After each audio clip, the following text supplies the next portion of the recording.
If any of you can spot the flaw in this acquisition model, I'll hand over the entire deal tonight. Edward Langford's voice rolled across the private ballroom like a challenge carved in stone.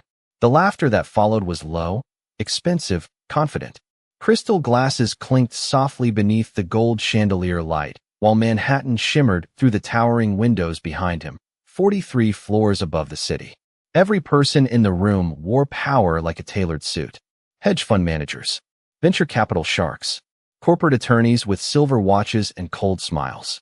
And standing silently between them with a tray of champagne balanced carefully in both hands was Naomi Brooks. Nobody noticed her at first. They never did. Edward stood near the massive digital screen at the center of the gala, one hand tucked into the pocket of his charcoal tuxedo, while lines of financial projections glowed behind him in pale blue. Numbers, debt ratios, forecast curves, the kind of language that made billionaires feel immortal. Come on, Edward continued with a smirk, swirling amber whiskey in his glass. Surely one of you Ivy League geniuses sees it. A few guests chuckled nervously. One analyst adjusted his glasses. Another looked down at his tablet, pretending to study the data harder than everyone else. But nobody answered. The silence stretched just long enough to become uncomfortable. Naomi stepped carefully around a marble table, offering champagne to a woman in diamonds who accepted the glass without even looking at her face. Naomi lowered her eyes politely, but not before glancing once toward the projection screen. Her expression changed almost instantly. Not dramatically, just a tiny pause. The kind that disappears if nobody is paying attention. Edward noticed. His sharp gray eyes narrowed slightly across the room. What? He asked suddenly. Conversation stopped. Naomi froze.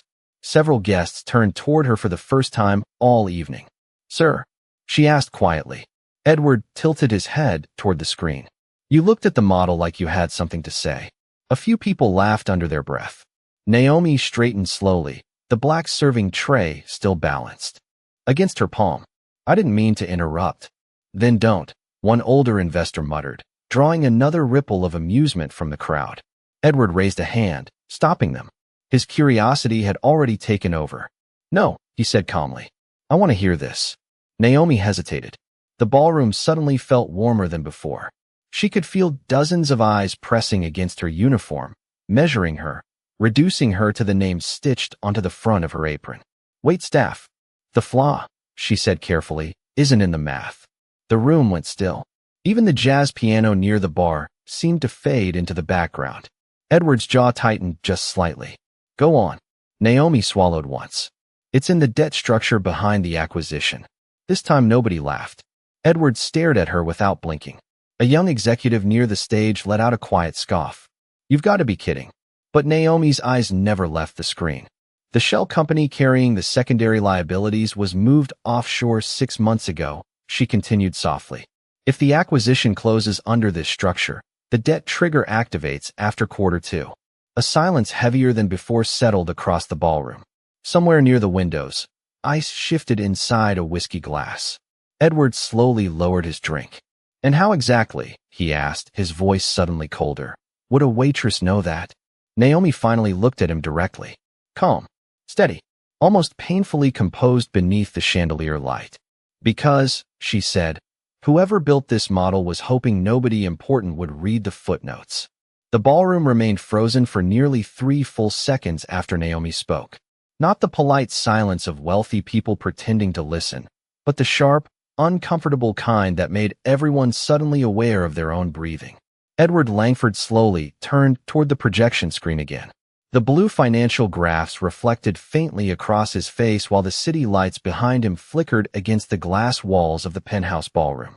That is a very serious accusation, one attorney finally said from near the stage, his voice tight with controlled irritation. Naomi lowered the tray carefully onto a nearby cocktail table before answering. I did not accuse anyone, sir. You implied fraud, the attorney snapped. No, Naomi replied quietly. I implied someone assumed nobody would notice. A few guests exchanged uneasy glances. Edward said nothing. That was what unsettled the room most. Men like Edward Langford always had something to say. He built his empire speaking faster than competitors could think. But now he stood completely still, staring at the tiny line of footnotes glowing beneath the acquisition summary. Naomi could already feel the tension turning toward her. The subtle shift happened in every room eventually. First came amusement, then dismissal, then discomfort the moment people realized she might actually know what she was talking about. A woman in an emerald gown folded her arms. "This is ridiculous," she muttered. "Why is staff even involved in this conversation?" Naomi heard it. She heard all of it. Years of hearing people speak around her instead of to her had sharpened that skill like glass. But her expression never changed. Edward finally spoke without looking away from the screen. "What is your name?" "Naomi Brooks, sir." "And where exactly did you learn to analyze debt triggers?" "Naomi Brooks." The room waited. Naomi hesitated for only a second. "Northwestern." A few brows lifted immediately. Edward turned toward her fully now. "Northwestern University?" "Yes, sir." "Finance, economics, and quantitative analysis." One of the younger investors laughed softly in disbelief. "You expect us to believe a cocktail waitress studied quantitative modeling?" Naomi met his gaze calmly. "I studied it. I just could not afford to finish it." The investor leaned back into silence. Edward walked slowly toward the digital display, loosening one cufflink as he moved. "Continue," he said. Naomi stepped closer to the screen carefully, aware of every eye following her. The polished marble floor reflected the soft gold light above them, while distant thunder rolled faintly outside across the Manhattan skyline. Rain had started somewhere over the river. Naomi pointed toward the lower section of the model. "The acquisition itself is profitable," she explained. "That is what makes the trap convincing. But the debt rollover clause activates after the offshore transfer finalizes." Edward narrowed his eyes. "Meaning?" "Meaning the liabilities transfer quietly after the second quarter closes. By then it is too late to reverse the deal without public exposure." One attorney abruptly moved toward the stage with a tablet in hand. Another executive pulled up spreadsheets on his phone. The energy in the ballroom shifted fast now. No more smirks. No more champagne laughter. Only tension. Naomi stepped back slightly, folding her hands in front of her apron again as though trying to disappear back into the room. But it was already too late for that. Edward studied the numbers in silence for another long moment before asking the question nobody else in the room wanted answered. "How much would I lose?" Naomi swallowed softly. "If the debt structure activates exactly as written?" Edward nodded once. Naomi looked at the screen one final time. "Around $480 million within the first year," she said quietly. Somewhere near the back of the ballroom, someone whispered, "Jesus Christ." And for the first time all night, the color drained slightly from Edward Langford's face.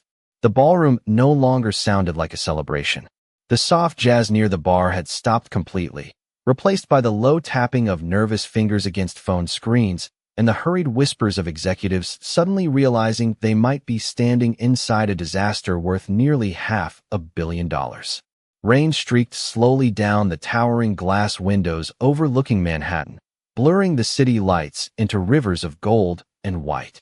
Edward Langford remained near the projection screen, one hand pressed against his chin while attorneys crowded around the financial model behind him. Naomi stood several feet away beside the untouched tray of champagne glasses, trying not to draw attention to herself again, even though the room had already shifted around her completely. One analyst in a navy suit scrolled frantically through legal documents on his tablet before looking up with visible tension across his face. "The offshore transfer is real," he admitted quietly. Another attorney adjusted his tie.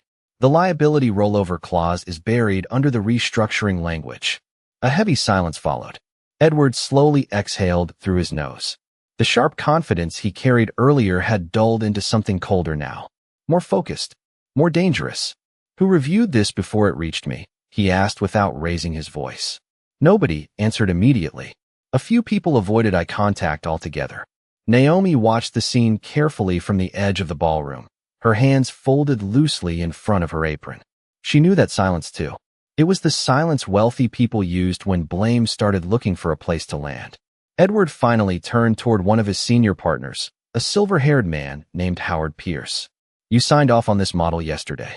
Howard swallowed visibly beneath the ballroom lighting. The projections themselves checked out. Naomi lowered her eyes slightly. Edward noticed.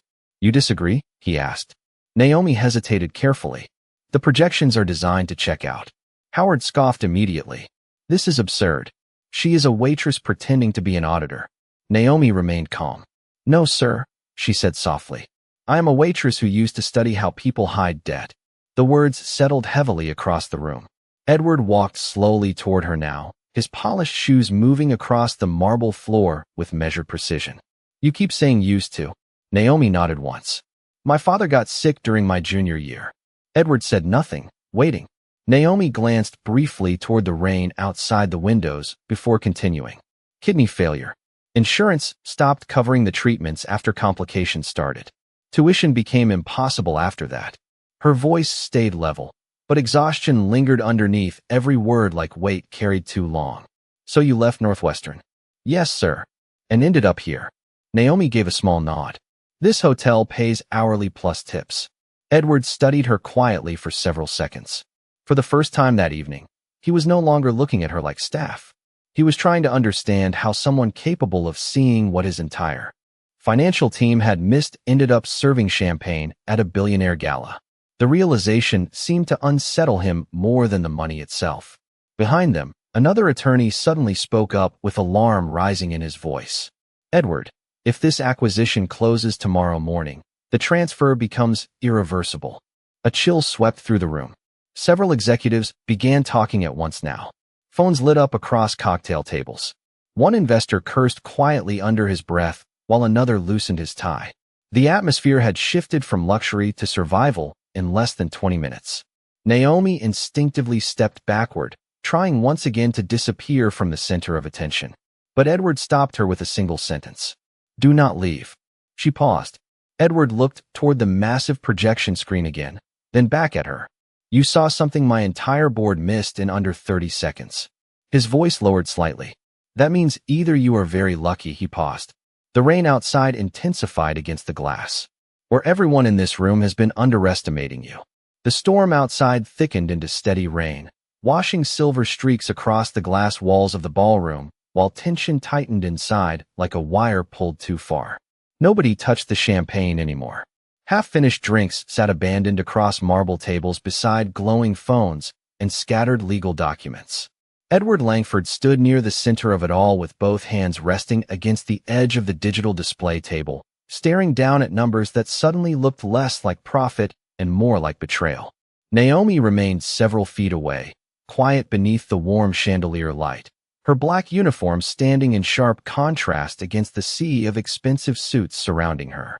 She wished more than anything to step back into invisibility again, but the room refused to let her disappear now. Run the rollover sequence again, Edward ordered sharply. One analyst nodded immediately and began typing. The massive screen shifted, recalculating projections across the ballroom wall in pale blue waves of data. Several executives leaned forward instinctively, as if physically closer numbers might somehow change them. Naomi watched silently. She already knew what they would find. Howard Pierce loosened his tie with trembling fingers. Edward, listen to me. We can still contain this privately. Privately, Edward repeated slowly. You approved a deal that could have buried my company under nearly $500 million in hidden liabilities. Howard opened his mouth, then closed it again. The recalculated projections appeared seconds later. A heavy red loss curve cut violently downward across the screen. Silence crashed over the ballroom. Nobody moved. One younger attorney actually sat down without realizing he had done it. Edward stared at the projection for a long moment before speaking again. How long until this detonates publicly? Naomi answered before anyone else could. 6 months at most. Several heads turned toward her immediately.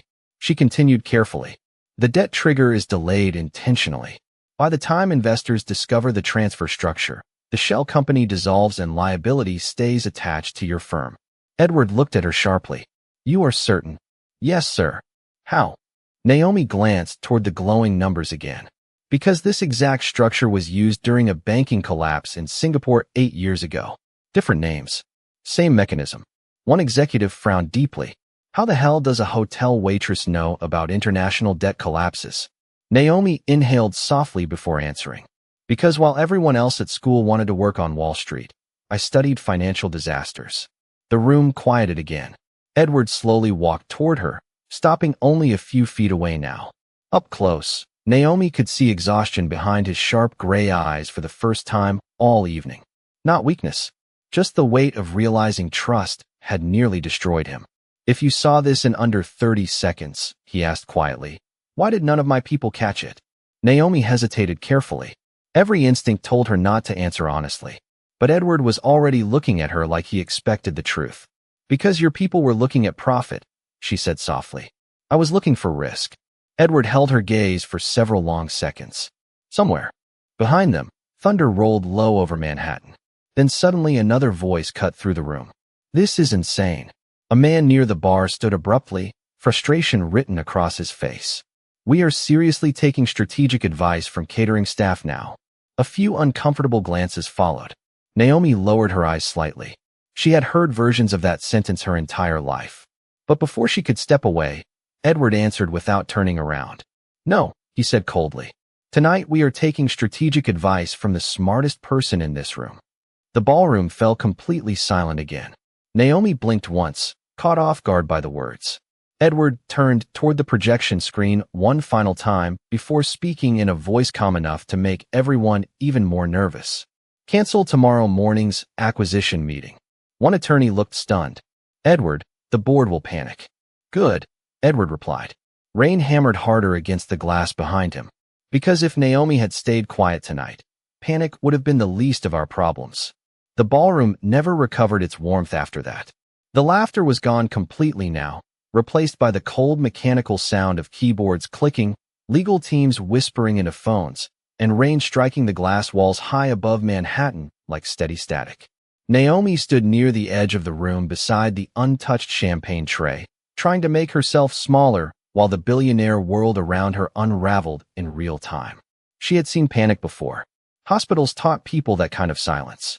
The kind where everyone suddenly realized money could not fix every mistake. Edward Langford remained near the digital display, reviewing legal documents with two attorneys while tension carved deeper lines into his face. Across the ballroom, Howard Pierce looked pale beneath the chandelier light. His expensive confidence had collapsed hour by hour until all that remained was irritation and fear. "We are overreacting," Howard insisted sharply. "This acquisition still has upside potential." One attorney looked up from his tablet almost immediately. "There is no upside if the liability transfer activates. Only if the offshore trigger is intentional," Howard snapped back. Naomi closed her eyes briefly. She already knew where this conversation was going. Whenever powerful people felt trapped, they looked for the weakest person in the room to blame.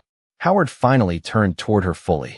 "And all of this," he said coldly, "comes from someone carrying a serving tray." The room grew quieter again. Naomi kept her posture calm, even as several eyes shifted toward her once more. "Sir," she said softly, "the documents speak for themselves." Howard gave a dry laugh. "You memorized a few financial terms, and suddenly everyone thinks you are some kind of genius." Naomi did not answer. Edward noticed immediately. "Enough," he said without raising his voice. But Howard was already unraveling. "No, Edward, this is insane. You are about to dismantle a billion-dollar acquisition because a waitress wanted attention for 5 minutes." Naomi lowered her eyes toward the marble floor. That part hurt more than she expected. Not because the words were new, but because part of her had started believing maybe tonight was different. Maybe for once somebody would see her before judging her uniform. Howard stepped closer now, frustration sharpening every word. People like her always think they know more than they do. Several guests shifted uncomfortably. Naomi remained still. "People like me?" she asked quietly. Howard realized too late what he had said out loud. But the damage was already hanging in the air between them. Edward's expression changed instantly. The room felt colder. "Careful," Edward said. Howard straightened defensively. "You know exactly what I meant." Edward stared at him for several long seconds. "Yes," he replied. "I think I finally do." Silence spread heavily across the ballroom again. Rainwater crawled slowly down the windows behind them while distant thunder rolled above the city. Naomi folded her hands tighter together, fighting the familiar ache rising quietly in her chest. She had spent years learning how to survive rooms like this. Stay polite. Stay small. Stay useful enough to tolerate. Invisible people lived longer inside wealthy spaces. But tonight invisibility had disappeared the moment She opened her mouth. Howard scoffed one last time before turning toward the attorneys. Fine. Verify the numbers yourselves. One of the younger analysts looked up from his laptop almost immediately. We already did. Howard froze. The analyst swallowed hard before continuing. She is right about everything. Nobody moved. Edward slowly walked toward Naomi again, his polished shoes echoing softly against the marble floor. This time his expression held no arrogance at all, only realization. How many times, he asked quietly, have people ignored you before tonight? Naomi looked toward the rain outside the windows instead of answering immediately. The city lights blurred softly behind the storm. Enough times, she finally said, to stop expecting anything else. Edward lowered his gaze for a moment, almost ashamed. Behind them, the ballroom remained silent. Not because Naomi was a waitress anymore, but because every person in that room suddenly understood the same thing at once. The smartest voice among them had been carrying champagne all evening while they laughed past her like she was invisible. The ballroom slowly emptied after midnight, but the silence it left behind felt heavier than the crowd itself. Most of the investors had gone home carrying tension beneath their tailored coats, while legal teams remained behind in private conference rooms reviewing documents line by line beneath cold fluorescent light. Rain still pressed against the glass walls of the penthouse, softer now, steady enough to blur the skyline into watercolor streaks across the dark Manhattan night. Naomi stood alone near the service hallway holding a folded linen napkin in both hands, finally allowing herself a slow breath after hours of pressure she had never expected to survive. The adrenaline was fading now, leaving only exhaustion behind. Her feet ached inside black work shoes worn thin from double shifts. Her shoulders felt tight from carrying trays all evening. Somewhere downstairs, dishes clattered faintly in the hotel kitchens while elevators hummed softly through the building. Ordinary sounds. Familiar sounds. The kind that belonged to her world, not the billion-dollar panic unfolding 30 floors above the city. Naomi looked down at her phone for the first time in nearly an hour. 3 missed calls from the dialysis clinic. Her chest tightened immediately. She stepped quietly toward the windows away from the remaining staff and returned the call in almost a whisper. Hello. The nurse on the other side sounded tired but gentle. Miss Brooks, we just wanted to confirm your father's treatment schedule tomorrow morning. Naomi closed her eyes briefly. I remember. Transportation is still arranged? Yes, ma'am. And the balance from last month? Naomi glanced toward the ballroom behind her where men worth billions had nearly destroyed each other over hidden money they would probably never personally touch. I am working on it, she said softly. A pause followed. Your father asked if you were still at work. Naomi smiled faintly despite herself. Tell him I am fine. You sound tired. Naomi looked out at the rain sliding down the windows. Long night. After the call ended, she remained standing there quietly for several seconds, phone still resting in her hand. The reflection staring back at her in the glass looked smaller now that the crowd was gone. Just a woman in a hotel uniform standing above a city too expensive to forgive weakness. You saved me tonight. Edward's voice came from behind her without warning. Naomi turned slowly. He had removed his tuxedo jacket sometime during the chaos downstairs. The sleeves of his white dress shirt were rolled neatly to his forearms now, and the sharp perfection he carried earlier had softened into exhaustion. He no longer looked like the untouchable billionaire from the stage, just a man realizing how close he had come to losing everything. Naomi lowered her eyes politely. I only pointed out what I saw. Edward stepped beside her near the windows. For a moment neither spoke. The city glowed silently beneath them while rain tapped gently against the glass between wealth and weather. Do you know what bothers me most? Edward finally asked. Naomi shook her head slightly. Not the money, he said quietly. Not even the betrayal. He looked toward the dark skyline. Below, it is realizing I built an entire room full of experts, and the only honest person there was carrying champagne. Naomi said nothing. Her fingers tightened slightly around the folded napkin in her hands. Edward glanced toward her carefully. When Howard said those things earlier, Naomi stopped him softly. People usually say worse when they think you cannot help them. Edward stared at her for a long moment after that. Something shifted quietly behind his expression then. Not pity. Respect. The kind earned slowly and painfully. Naomi looked down at the rain-speckled city beneath them. The strange thing is, she admitted softly, I stopped expecting people to see me a long time ago. The ballroom lights behind them dimmed automatically one row at a time as hotel staff cleaned the empty tables. Crystal glasses reflected soft gold across the marble floor, while thunder faded farther into the distance. Edward remained beside her in silence. And for the first time that night, Naomi did not feel invisible anymore. By 2:30 in the morning, the storm had nearly passed, but the city below still glistened with rain like liquid silver beneath the streetlights. Most of the ballroom lights were off now except for a few soft rows above the main conference area, where legal teams continued reviewing documents with the quiet urgency of people cleaning up a catastrophe before sunrise. Naomi sat alone near the far end of the empty ballroom beside a service station stacked with folded linens and untouched dessert trays. Her apron was gone now, draped neatly over the back of a chair, while she rubbed warmth slowly back into her tired hands around a paper cup of coffee that had already gone cold. She should have gone home an hour ago. But every elevator ride downstairs had somehow turned into another request from another attorney asking her to explain one more detail inside the acquisition structure. She answered carefully each time, never speaking louder than necessary, even while half the room looked at her with the same stunned expression people reserved for impossible things. Edward Langford stood across the ballroom, near the projection screen, speaking quietly, with 3 senior advisors. The giant financial models still glowed pale blue behind them, but now entire sections were highlighted in red warning markers. The deeper the attorneys dug, the worse the situation became. Hidden shell transfers, deferred liabilities, offshore restructuring traps buried beneath layers of polished legal language. Everything Naomi warned them about was real. One attorney finally removed his glasses with visible disbelief. This was designed to collapse your company slowly enough that nobody could stop it. Edward folded his arms tightly.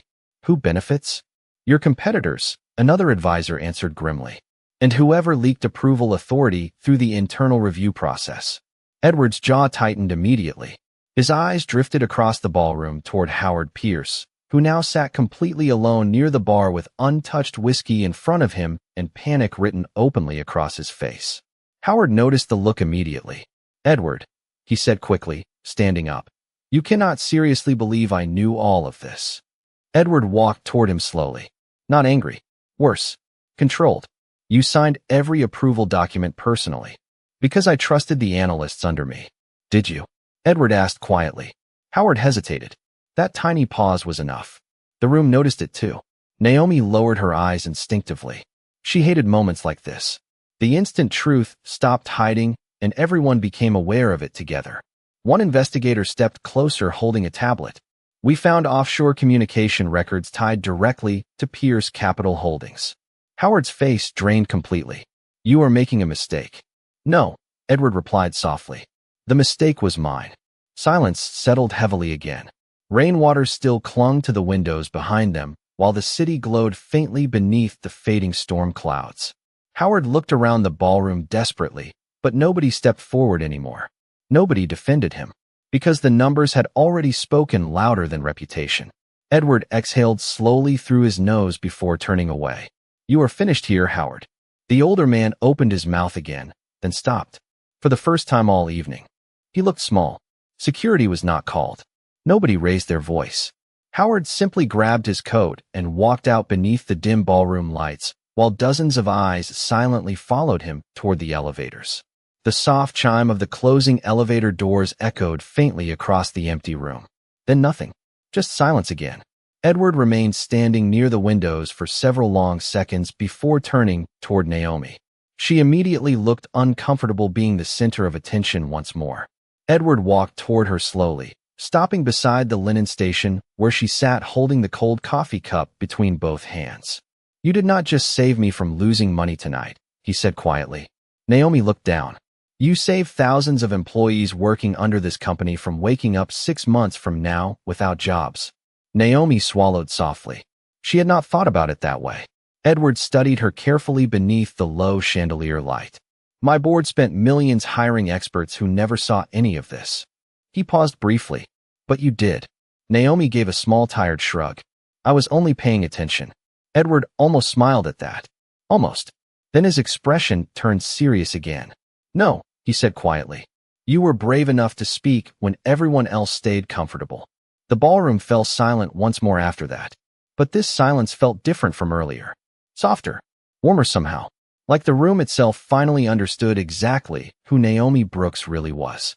The first light of morning crept slowly across Manhattan by the time the legal teams finally shut their laptops. The storm had passed completely now, leaving the city washed clean beneath pale gray dawn. Inside the ballroom, the air smelled faintly of coffee, polished wood, and exhaustion. Most of the guests were gone. Only hotel staff moved quietly between empty tables collecting glasses beneath the dim gold chandeliers. Naomi stood near the service station refolding linens into careful squares, trying to return herself mentally to ordinary life. That was how survival worked. No matter how extraordinary a night became, rent was still due in the morning. Dialysis bills still waited. Double shifts still existed. She reached for a stack of silverware trays when Edward Langford's voice interrupted softly behind her. You are still working. Naomi turned slightly. Edward no longer looked like the man who had opened the evening standing beneath a billion-dollar presentation with absolute confidence in everyone around him. His tie was gone now. His collar slightly loosened. Fatigue rested beneath his eyes, but something else lived there too. Humility. My shift technically ended 3 hours ago, Naomi admitted quietly. But we are short-staffed after large events. Edward glanced around the nearly empty ballroom. And after saving my company, they still expected you to clean tables. Naomi gave a faint, tired smile. That is usually how jobs work, sir.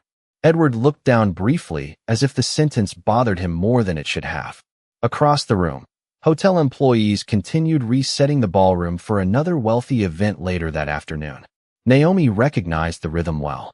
Luxury never paused long enough to notice the people carrying it. Edward reached into the inside pocket of his jacket and carefully removed a slim black business card along with a folded document. I spent the last hour speaking with my board, he said. Naomi's posture stiffened slightly. Sir, if this is about consulting fees, I did not help for money. Edward shook his head immediately. I know. He handed her the document.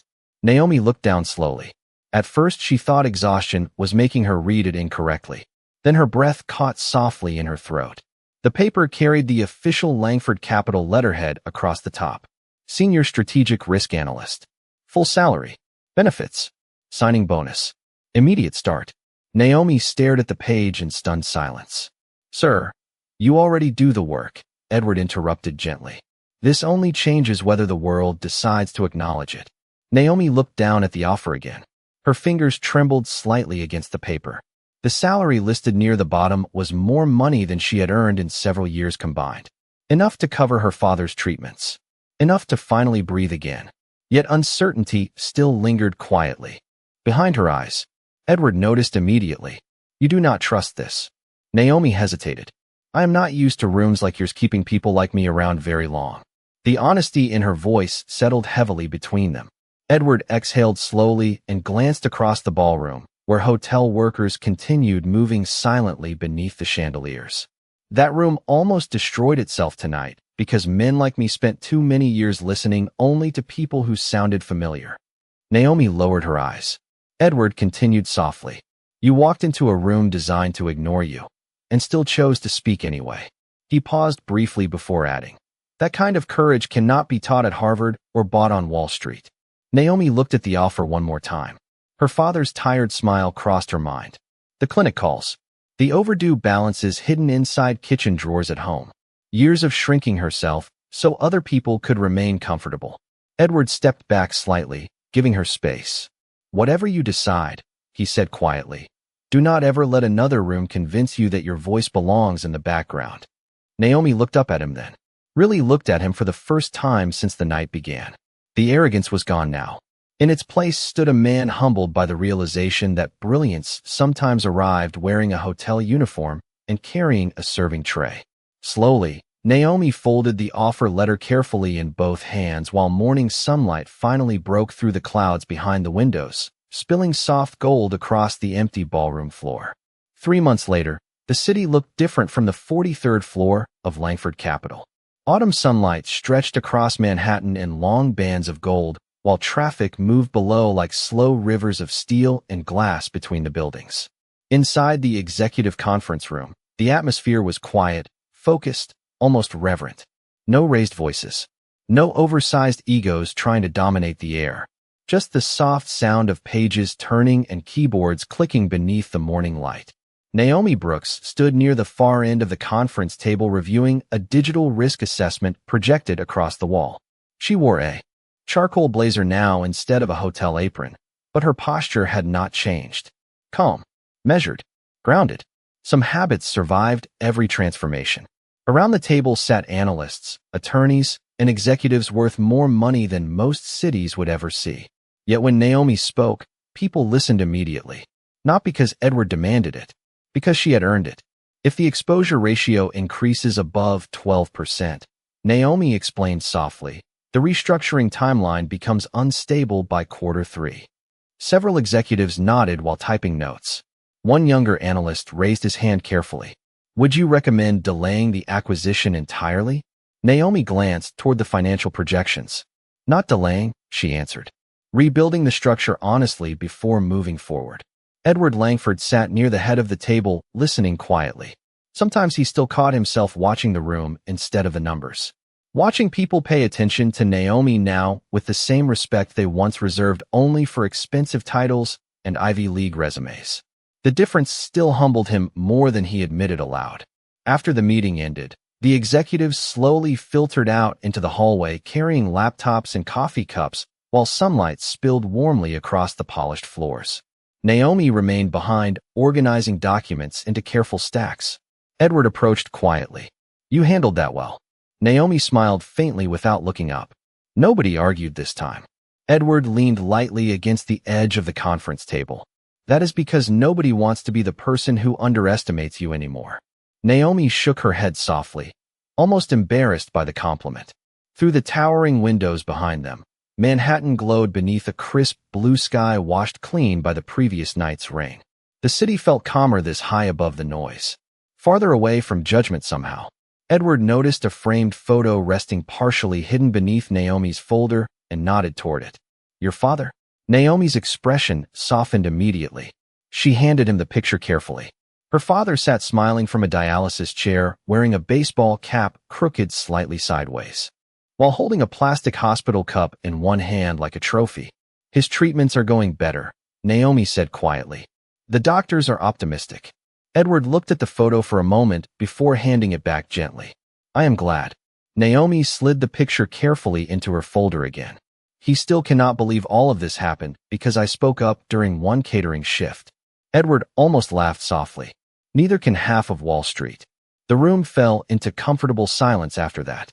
Outside the windows, sunlight reflected across the Hudson River like scattered glass, while distant sirens echoed faintly through the city far below. Naomi gathered the last stack of reports and turned toward the doorway. But before she left, she paused briefly beside the long conference table where billion-dollar decisions were made every day. The same kind of room that once would have ignored her completely. Edward noticed her expression. What is it? Naomi looked around slowly.